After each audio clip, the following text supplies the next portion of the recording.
পাহাড়ের রানী নামে পরিচিত সিমলা শীতকালে এক মনোমুগ্ধকর তুষারাবৃত স্বর্গে রূপান্তরিত হয়। সাদা রঙের চাদরে ঢাকা পাহাড়, ঔপনিবেশিক স্থাপত্য এবং সবুজে ঘেরা পাইন বন এটিকে সত্যি ভ্রমণকারীদের জন্য একটি স্বপ্নের গন্তব্য করে তোলে। শীতকালে হিমালয় থেকে আসা বরফের ঠান্ডা বাতাস জায়গাটিকে আরও শীতল করে তোলে। শীতকালে সিমলা ভ্রমণের সেরা সময় হলো ডিসেম্বরের শেষ সপ্তাহ থেকে জানুয়ারির দ্বিতীয় সপ্তাহ। এছাড়াও শীতকালে তুষারপাতের দৃশ্য এবং সিমলার উদ্ভিদ ও প্রাণীর অসাধারণ সৌন্দর্য উপভোগ করতে পারেন। হিমাচল প্রদেশ রাজ্যের রাজধানী হলো সিমলা। সিমলায় শীতকাল নভেম্বরের শেষের দিক থেকে শুরু হয় এবং ফেব্রুয়ারি পর্যন্ত স্থায়ী হয়। এই ঋতুতে তাপমাত্রা প্রায়শই হিমাঙ্কের নিচে নেমে যায় এবং আপনি কিছু সুন্দর তুষারপাত দেখতে আশা করতে পারেন, বিশেষ করে ডিসেম্বর থেকে জানুয়ারি পর্যন্ত। পুরো শহরটি শীতের এক আশ্চর্য ভূমিতে রূপান্তরিত হয়, যা এটিকে একটি নিখুঁত ছুটির পোস্টকার্ডের মতো দেখায়। সিমলা থেকে মাত্র 16 কিলোমিটার দূরে কুফরি হলো সিমলা শহরের কাছাকাছি সবচেয়ে জনপ্রিয় শীতকালীন গন্তব্য। এটি তার তুষারপাত, বিভিন্ন অ্যাডভেঞ্চারাস স্পোর্টস যেমন স্কিইং এবং স্নোবোর্ডিং, এছাড়াও ইয়াক এবং ঘোড়ায় চড়া এবং এর তুষারাবৃত পাহাড় এবং বনের পথগুলি এটিকে প্রকৃতিপ্রেমী এবং রোমাঞ্চ সন্ধানীদের জন্য একটি নিখুঁত জায়গা করে তোলে।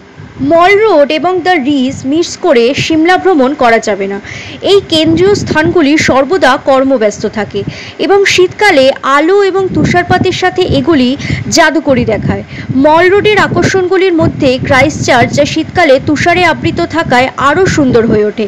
এছাড়াও পশমি পোশাক এবং সুভেনিরের স্থানীয় দোকান, আর এর সাথে সন্ধ্যায় গরম গরম মোমো এবং এক কাপ গরম কফি উপভোগ করুন এবং ঔপনিবেশিক ভবনগুলিতে তুষারপাতের ঝর্ণা দেখতে থাকুন। সিমলার সর্বোচ্চ স্থানে অবস্থিত হনুমানের উদ্দেশ্যে নিবেদিত জাখু মন্দির।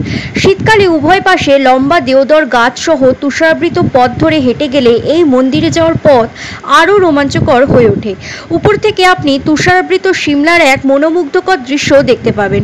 মন্দিরের কাছে বানরদের থেকে সাবধান থাকুন, তারা কিন্তু খাবার বা সানগ্লাস ছিনিয়ে নিতে ভালোবাসে। সবশেষে শীতকালে সিমলা কালকা টয় ট্রেনে ভ্রমণের জাদুকরী অভিজ্ঞতা গ্রহণ করুন। ইউনেস্কোর বিশ্ব ঐতিহ্যবাহী এই খেলনা ট্রেনটি সুড়ঙ্গ, সেতু এবং উপত্যকার মধ্যে দিয়ে যায়, যা শীতকালে তুষারে ঢাকা থাকে। এই ধীর যাত্রা আপনাকে উষ্ণ চায়ের কাপে চুমুক দেওয়ার সময় প্রাকৃতিক সৌন্দর্য উপভোগ করার সুযোগ দেয়। সিমলায় শীত উপভোগ করার এটি সত্যি সেরা উপায়গুলির মধ্যে একটি। দেরি কেন? 2025-এর শীতেই ঘুরে আসুন সিমলা এবং ঘোরার অভিজ্ঞতার কথা অবশ্যই কমেন্টে জানাতে ভুলবেন না। আপনারা দেখছিলেন দ্য গ্লোবাল 24x7। দেখা হচ্ছে পরের ভিডিওতে।